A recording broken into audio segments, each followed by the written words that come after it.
Update. Am I the a-hole for telling my mom that my sister was a better mother than her? Original post. I, 17, was born when my sister Ari was already 18. She stayed at home till I was 10 doing her university and masters. So my parents obviously spoiled me because I was the miracle boy. But I always remember it was Ari who taught me to be polite, chew with my mouth closed, how to clean even, be nice and all this stuff like that. It was so much better when she'd make food than my mom. I remember when I was 9, she and her boyfriend, husband now, took me to the park. Someone asked if I was her son and she said close enough. And when I asked later what she meant, she said I was their practice baby. But when she left and she's like stayed gone. I've seen her so few times since. Like there was her wedding, my other sister's wedding, and functions like that. Point is, in those 10 years, she kept me from being the spoiled brat my mom and dad were definitely turning me into. So even if she didn't want to see me in the last 7 years, I'm still grateful. So university applications are being filled out and I want to do software engineer at Waterloo. My mom wants me to stay local. Yesterday, it turned into a big family Zoom meeting where Ari was involved. She said if staying with family was an issue, her family was moving to Kitchener. And her husband heard, and he piped up saying he'd loved it if I could stay with them. I thought that was cool, because I'd finally get to see them again and meet my niece. But my mom said, no, you're not going. So I got really mad and asked why not. She said you're not going to need your mother when you start university. That made me angrier. And I said, before Ari left, she was a better mom to me than you anyway. That didn't go well since my mom ran to her room to cry, so I couldn't see. My dad said I was ungrateful and my sister, not Ari, told me to stop being an a-hole. So, I don't know. Edit for anyone confused. Kitchener is a city right next to Waterloo. Now for the top comments before reading the update. Not stay home. I'm going to guess that your sister is keeping her distance for reasons that have nothing to do with you and everything to do with your parents. I would recommend some damage control. Apologize to your mom, but make it clear to her that the decision about where to go for university should not be based on a boy needing his mother, but about what is best for you and your education. You are going to be legally an adult after all. This would totally be the vibe I got too, if not for the park thing though. Like, okay, maybe telling a stranger close enough when asking if Opie's her kid I can kind of see. But then telling Opie that they're her practice baby is kinda off.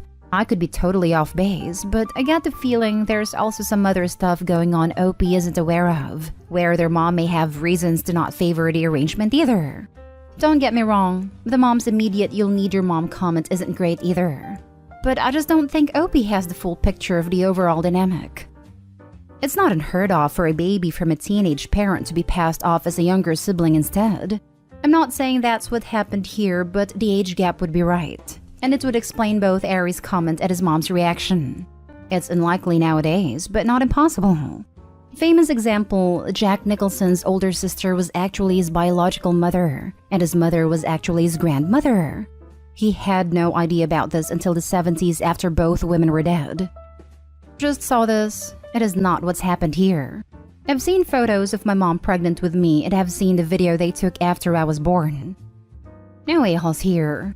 Call Ari in private and talk this out.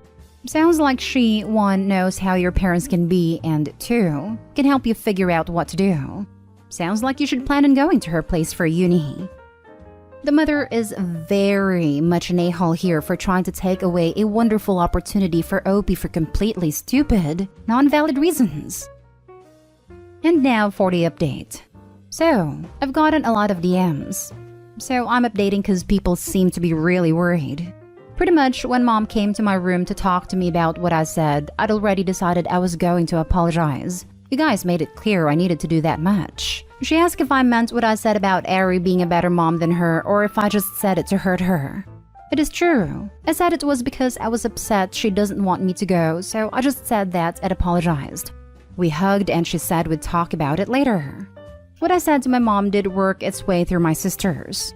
It went from Isla to Sarah and from Sarah to Ari.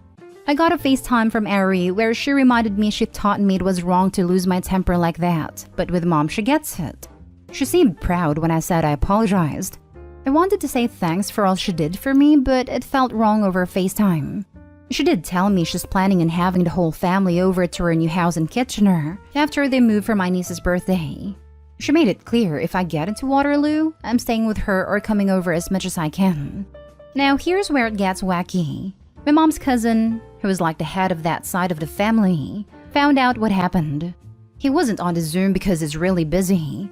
He found out and scolded my mom and went on about how great a school Waterloo is, and how selfishly she's holding me back and how she's trying to keep me as her baby forever. Isla eavesdropped on the whole thing and told me everything our uncle said to mom. Honestly, it makes me wonder if things between Ari and me is what my mom and him. So, my mom told me she was wrong about Waterloo and I had her support to stay with Ari. She told me her permission means I have to call her every night, text good morning every morning, no partying, no girlfriends, be a good uncle and treat Ari with respect. And I got into Waterloo's engineering, and we went to Ari's new home for my niece's birthday party and spring break in March.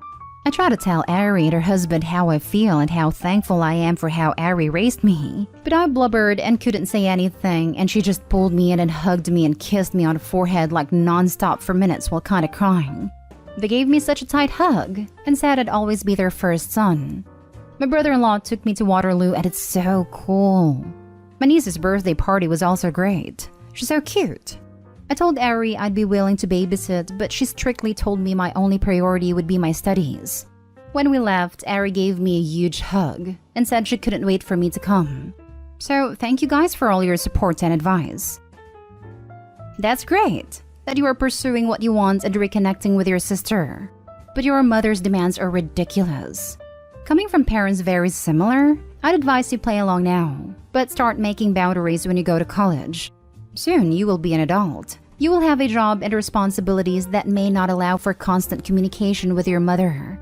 You may make meaningful and/or romantic connections with other people you'll want to pursue. That is natural. Your parents won't handle it well, but as time goes on, it should get easier. I wish you the best. Sounds like my mother. I haven't heard from you in weeks. Call logs say I spoke to you 2 days ago. My dad gets on the phone yelling about how they pay for my phone that I shut him down with. Nope, I'm paying my own money to be on Aunt's plan. He sputtered and hung up and nobody bothered me the rest of finals. Lol. And then there's my mom who said that one call or visit every 2 or 3 weeks is enough when I ask her if she would like to talk more often. That is all well and good, but your mom's demands are still crazy. As someone whose parents gave them similar demands, I completely agree. It's near impossible to maintain and completely unrealistic to expect. No drinking, partying, or girlfriends, and you have to text every morning and call every night? That's insane in the most overbearing way possible. Next story is titled, Am I the a-hole for telling my sister-in-law to parent her child and kicking her out when she fails? I, 32 female, and my husband, 34 male, are child-free. We also work from home on a regular basis, and both our jobs involve doing a lot of meetings and talking. We have a 3-bedroom house where one of the rooms is used as a guest room while another is made as an office. If we have meetings at the same time, one of us just hops on the laptop and goes to a different room or living room. The bedrooms are located on the top floor while the kitchen, dining, and living room are on the bottom floor. My sister-in-law had some repairs done to her house. She has arranged to stay with someone else, but it fell through, so she asked if she can stay in our house during the day with her kids, 10 female and 6 male. I think their school is currently closed due to COVID outbreak there, but not sure. Me and my husband explained that both of us work from home most of the time and we will not be able to take the time off to watch her or her kids. She promised they will behave. Yesterday, my husband was asked to come to the office, so I was alone with my sister-in-law and her children. It was their first day out of 2 weeks of repairs. I was getting ready for my meeting when I hear a screeching sound. I initially thought that kids are watching TV and might have turned it on too loud, so I've asked them to turn it down and start the meeting. The sound didn't stop and people in the meeting could hear it, and it was making them uncomfortable. I have tried moving to different rooms, but it was still loud, so I had to leave the meeting and come downstairs to see what the sound is. Turns out my sister-in-law's youngest is throwing a tantrum and she's just sitting there not doing anything. I have politely asked her if she can calm down her child, as the noises make me uncomfortable and interfere with my job. She says, okay, and I go back to my home office hoping to rejoin the meeting. However, the sound didn't stop, and in fact, it became worse. The kid has started banging on the floor. I calm down again and tell my sister-in-law to parent her child and stop this behavior as I'm trying to work, or they have to leave. She was trying to get into an argument, but I have said I had enough, and she must leave now and is no longer welcome to stay for the 14 days she originally planned. When my husband returned, he agreed with me. However, we have already received calls from his parents calling me an a-hole for kicking them out.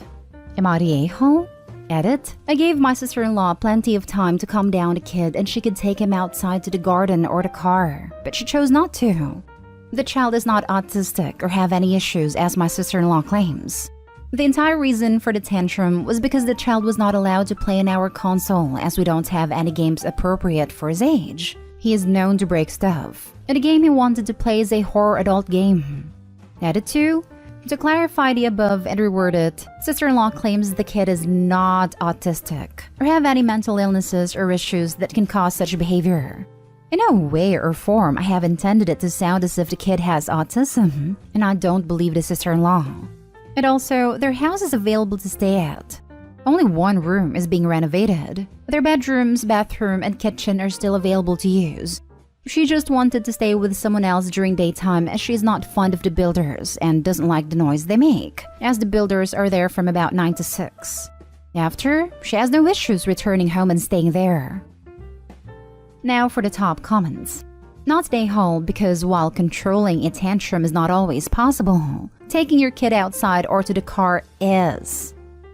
Exactly what I was gonna say. When I was nannying and one of the parents were working from home, I was mindful enough that if a tantrum was occurring, a swift, come on, let's get your shoes on and go for a walk. How about if we can find some ladybird/and/etc. He loved insects. Even if he was still tantrum zone outside, it then stopped pretty quickly. Yep, I have ushered many kids out of many rooms at houses for various reasons over my years as a nanny. Tantrums, excited playing. I even had to shuffle one kid out of the room while her father argued with someone over a bill belonging to his recently deceased wife. Insisted? I just picked them up and physically moved them. Little people having big feelings can't always do two things at once. Not stay home. Since your in-laws are so upset over this, it sounds like your sister-in-law and kids should go stay with them. That's why they're upset. Haha. Not stay home. Looks like we now know why the other plans fell through. Your sister-in-law is probably so used to her poorly mannered kids she doesn't even notice anymore. The fact that she just sat there without addressing the noise is gutsy. Worst case, she just doesn't care.